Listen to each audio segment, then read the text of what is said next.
deeq lacag ah oo xadigeedu dhan 15,000 oo dollar ayaa maanta la guddoonsiiyay hay'adda horumarinta wadooyinka gobolada Awdal iyo Salale marka magaceeda la soo gaabiyo oo loo yaqaano Asarda 7,000 oo dollar oo lacagtaasi ka mid ah ayaa waxa ay ka timiday dumarka degan gobolka Minnesota ee dalka Mareykanka halka lacagta inteeda kalena ay ka timiday dadka u shaqeeya UNTA ee aslaan ka soo jeeda gobolada Awdal iyo Salale kuwaasi oo ka howlgala dalalka Suudaan, Chad iyo Masar ugu horeyntii waxaa munaasabadaasi ka hadlay gudoomiyaha Asarda Professor Xasan Cali Cusmaan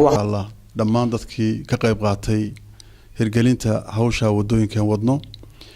iyo mahadnaq gaar oo hadda aan u fadhino madashiisa oo dadkii gacantii ugu dambeysay naga soo gaadhay aan u mahadnaqayno ay ku saabsan tahay horta marka horeysa munaasabadeen intaan u galin mahadnaqaasi waxaan jeclaan lahaa inaan ka faa'iideysto anoo ku hadlaya magaca saaxiibada Asarda inaan in yar oo warbixina aan ka dhibana halkan runtii halka hawshu marayso iyo halka ay wax joogaan aan tilmaano hawshii Asarda ay ku jirtay baryahan ba ay gacanta ku haysay oo ha sanadkan 2011ka 5 kilomitir aan ku darnay 3 kilomitir 2010ka 3 kilomitir ugu dambeeyay ba hadda gabagaba ku dhow oo runtii ay u dhiman tahay oo kaliya in la saaro daamarkii la saaro wixii si kale aan dhamayno oo ka baxnay ilaahay baa mahadale qabla kulli shay aanu mahadnaqaynaa halkaana gaarsiiyay dadkii ka muxuu dabadeetana dadkii ka qayb qaatayna waan uga mahad celinaynaa halkaas waxaan se leeyahay oo aan munaasabadan kaga faa'iideysanaya runtii inaan weli fari ka qodnayn inta aan ku jirna imikana qudheeda aan u baahannahay taageero weyn runtii gacan baan uga baahannahay halka imika tiirada aan ku jirno qudheeda iyadoo intii kalena ay hadhan tahay marka waxaan ku baraarujin lahaa walaalahayga awalba gacantana siin jiray iyo dadweynaha kale xiiseeya ama ay aad u taabanayso in arrintaasi la hirgeliyo inay gacan runtii muxuu ahaa walaalahooda hawsha ku hawlan ay gacan soo gaarsiiyaan sida ugu dhaqsaha badan leh ee la karayo waxa kale oo ku darsan lahaa kullay saaxiibada iga dambeyn doona barnaamijkii aan oran jirnay waa dollar lagu darsado jidka waxaan filayaa maalintiiba ma dhaafin halkiiba ku joogaa socodkiisuna aad ayuu yar yahay malaha wax fiicnaan lahayd waa la suluugay inaan idhaahno $100 qofkiiba ku darsado hal mar ha soo diro 100ku inta maalinba dollar dilaa 100kaas ka soo diree waxaana ay muhiimadu tahay hana iloobina gacantiina waan u baahannahay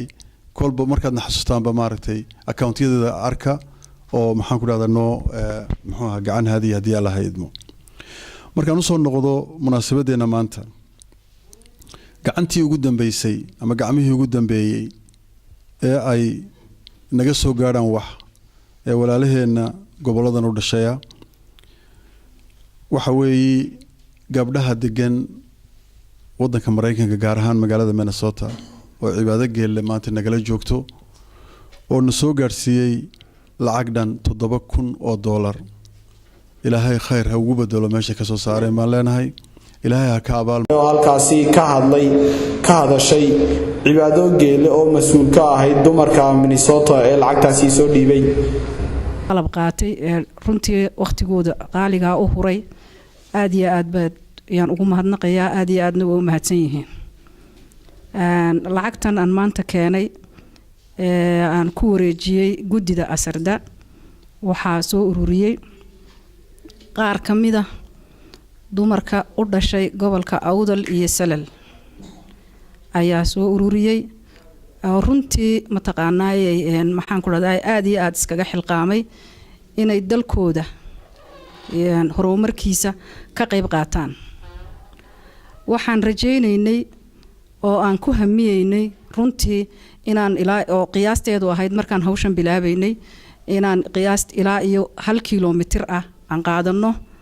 oo aan magacayagana loogu qoro oo la yiraahdo dumarkii maxaan ku raday ama haweenkii Awdal iyo Salale u dhashay ku maqnaa maxaan ku raday ariga Mareykanka siiba gobolka Minnesota ayaa soo diray oo sameeyay soddonka I mean kilometerkaas oo magacayagu noogu xardhanaadan iyo hamigayagu ahaa markii hore laakiin tiise waxyaabahani ma taqaanaayay muxuu ahaa anigu aad u jeclaysan inaan idhaahdana aanan doonaynin had iyo jeer alle warbaahinaha iyo telefoonada iyo waxyaabaha laga sii daynayo ayaa dadkii in badan saameyn ku yeeshay oo maxaan ku dhadaayay muxuu ahaa si toos ah iyo si dadbanba waxaan jeclaan lahaa oo aan maanta fursadan rabaa inaan uga faa'iideysto inay dadkaas ay waxyaabahaas iska dhaafaan oo waxaan anu odhan lahaa laba wax oo kaliya wada leena laakiin waxyaabaha kale oo dhan ma wada lihin waxa ninka siyaasigii uu sheegayo ma lihin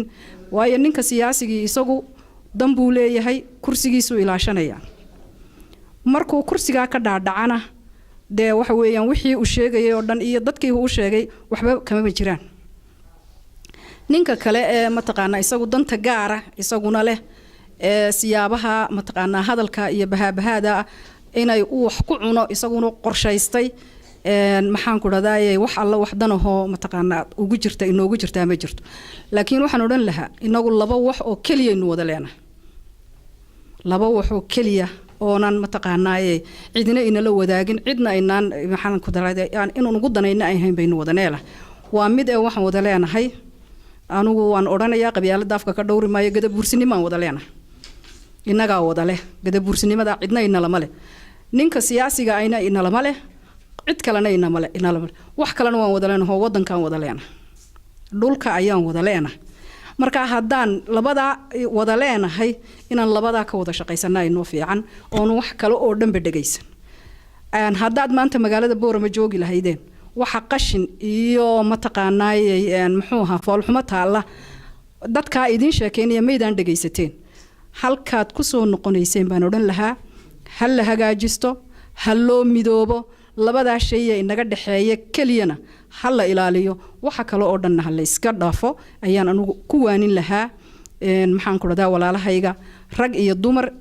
ee dabada ku maqan kuwan gudaha joogay iyagu de wayba arkayaan wixii wayba dhex taagan yihiin waxay ka qaban karaan iyaga hawlo u yaalo weeyaan laakiin dadkeena dabada waxaan jeclaan lahaa inaan inagu waxa ka madax banaanaano oo meeshan aan iskugu iman doonaa aakhirka ninkii ilaahay oo ma taqaanaayay keeno halkan inaan iskugu imanaynaa magaceegana waan leenahay hagaajinteennana waan leenahay muunadeedana waan leenahay waxaan odhan lahaa dhulkeenna aan hagaajisano dhulkeenna ha loo midoobo magaceenna ha la dhowro waxaa dhacday ayaan dhaweedoon meel iskugu nimidnay adeerkay Sultan Saleebaan wuxuu yidhi isticmaalkii wuxuu ka tegay 4 aqal oo dasa afarkii aqal 3 daarayn yeesheen calanana way taagteen aqal kaliya ayaa dasadii ku haray anuu adeerkay Allah ka raali noqday waxaan ugu dari lahaa aqalkii dasadii sheegayna haddaad halkan timaado yani caasimadeena magaalada Boorama haddaad timaadid aqalkiina dabaysha qaaday maba jira aqalkiina waayo dadkeedii baa dayacay